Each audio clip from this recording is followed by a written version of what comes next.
بسم اللہ الرحمن الرحیم۔ السلام علیکم ورحمۃ اللہ وبرکاتہ۔ میں محمد اسامہ سرسری آپ کی خدمت میں حاضر ہوں۔ عیوب سخن کورس 5واں سبق ہے۔ اس سبق میں انشاءاللہ ہم شتر گربہ کے بارے میں پڑھیں گے۔ شتر کہتے ہیں اونٹ کو اور گربہ کہتے ہیں بلی کو۔ شتر گربہ کا مطلب ہے دو ایسی چیزوں یا صفات کو یکجا کرنا جو متضاد ہوں، آپس میں ان کے درمیان کوئی مناسبت نہ ہو۔ مثلا ایک ہی فرد کے لیے دو مختلف ضمیریں بغیر کسی مقصد کے استعمال کرنا، یا ایک ہی فرد کے لیے تحقیر کا جملہ استعمال کرنا اور پھر اسی کے لیے تعظیم کا کلمہ استعمال کرنا، یا ایک ہی شعر کے اندر یہ بتانا کہ میں خوش ہوں اور اسی شعر میں یہ بتانا کہ میں غمگین ہوں۔ ٹھیک ہے، تو یہ شتر گربہ کہلاتا ہے۔ یہ شعر دیکھیے، آپ آؤ کبھی ہمارے گھر، میری حالت ہے آج کل بہتر۔ یہ شعر میں نے خود بنایا ہے، اور یقین جانیں شتر گربہ کے بغیر شعر بنانا آسان تھا، اور شتر گربہ والا شعر بنانا مجھے بہت مشکل لگا، کیونکہ سمجھانا تھا بہرحال، اور کسی کا شعر کوٹ کرنا بھی ٹھیک نہیں تھا اس میں۔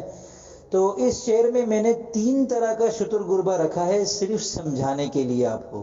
نمبر 1، آپ آؤ، ان دونوں کے درمیان شتر گربہ ہے۔ کیسے؟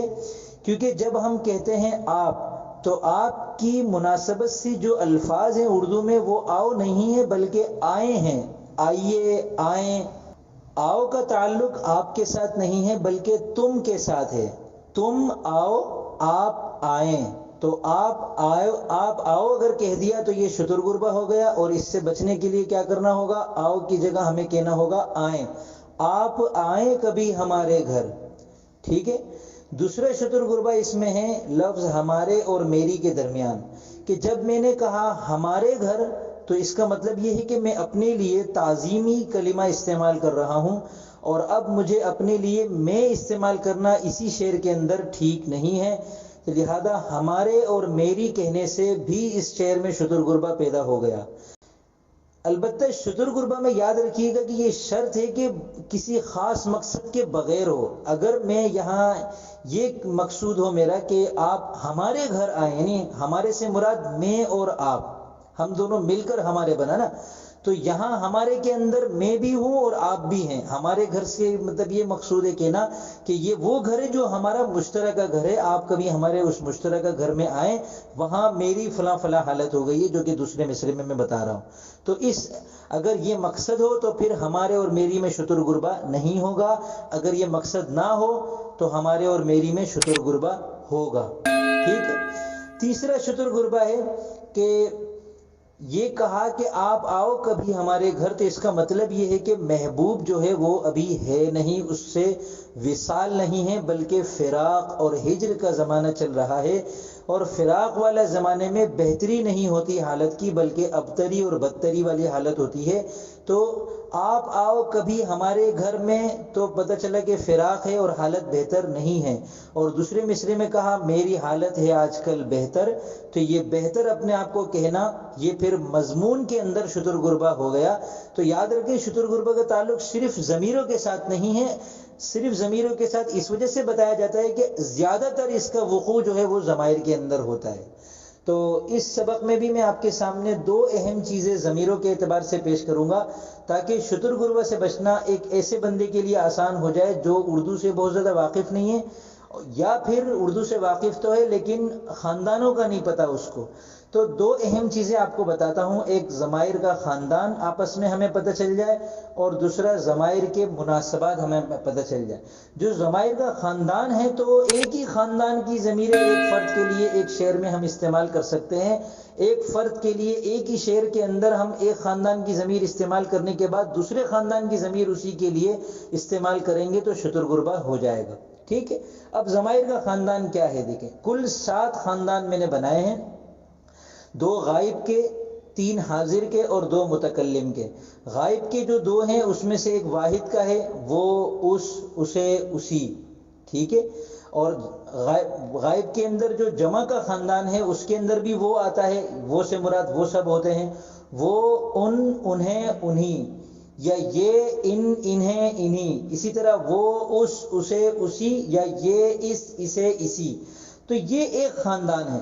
اب اگر کسی کو ہم شعر کے اندر کہہ رہے ہیں اس نے یہ کیا، پھر اگلے مصرے میں ہم کہیں میں نے ان سے پھر یہ کہا، تو ایک ہی کے لیے اس اور ان کا استعمال کرنے سے خاندان بدل جائے گا اور شتر غربا ہو جائے گا۔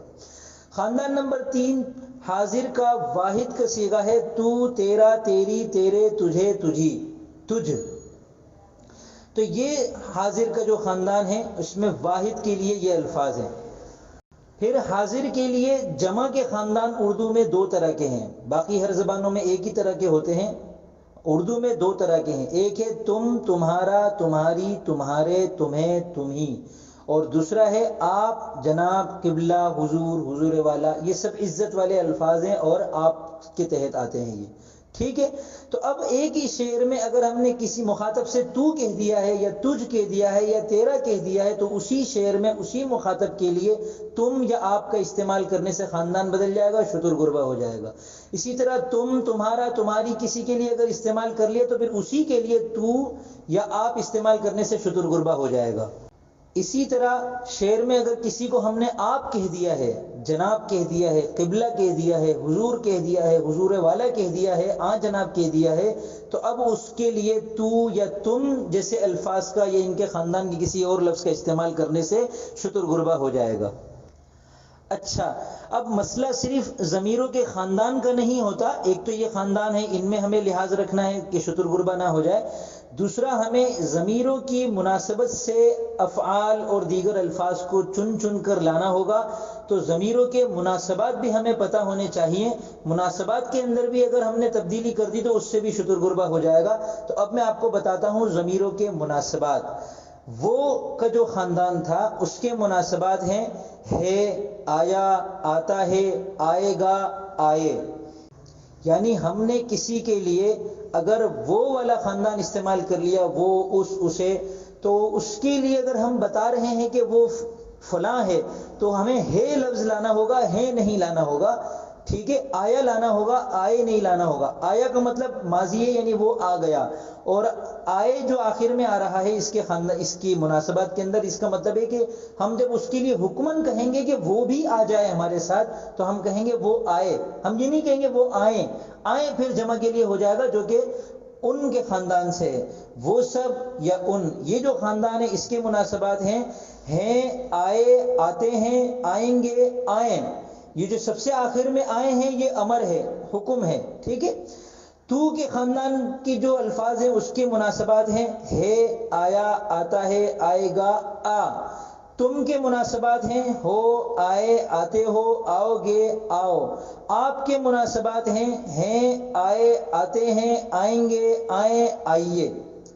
اب یاد رکھیں کہ ہم نے کسی سے کہہ دیا کہ تو آ، تو اسی شعر میں ہم اس سے یہ نہیں کہہ سکتے کہ آؤ، آئیے، یا کسی کو ہم نے کہہ دیا کہ آؤ تو ہم اس سے آئیے نہیں کہہ سکتے، ٹھیک ہے۔ اگر کسی کے لیے ہم نے تم کا لفظ استعمال کر لیا تو پھر اس کے لیے آ یا آئے نہیں کہیں گے، اس کے لیے ہم کہیں گے آؤ، تم آؤ۔ اسی طرح بعض لوگ ردیف میں کیجئے اور لیجئے استعمال کرتے ہیں، یہ بالکل آئیے کی طرح ہیں اور یہ آپ کے مناسبات میں سے ہے لفظ آپ۔ تو اگر کسی کے لیے ہم نے تم، تمہارا، تمہاری استعمال کر لیا ہے تو اس کو اگر ہمیں بلانا ہوگا یا اس کو ہمیں کوئی حکم دینا ہوگا تو ہم لیجئے کیجئے نہیں کہیں گے۔ اگر ردیف میں لیجئے کیجئے ہے تو پھر یاد رکھیے کہ اس مخاطب کے لیے ہر شعر میں، غزل کے ہر شعر میں ہمیں آپ والے خاندان کے الفاظ اور آپ کے مناسبات ہی استعمال کرنے ہوں گے۔ تو اور تم کے خاندان کا کوئی لفظ نہیں آئے گا اور نہ ان کے مناسبات میں سے کوئی لفظ آئے گا جب ردیف ہمارا ہوگا لیجئے، پیجئے، کھائیے، آئیے، جائیے وغیرہ۔ اگر ردیف ہے آؤ، جاؤ، کھاؤ، پیو، لو، دو، تو پھر اس میں مخاطب کے لیے ہم تو والے خاندان کا اور آپ والے خاندان کا کوئی لفظ نہیں لا سکتے۔ اچھا، میں کے مناسبات ہیں ہوں، آیا، آتا ہوں، آؤں گا، آؤں۔ میں ہوں، میں آیا، میں آتا ہوں، میں آؤں گا۔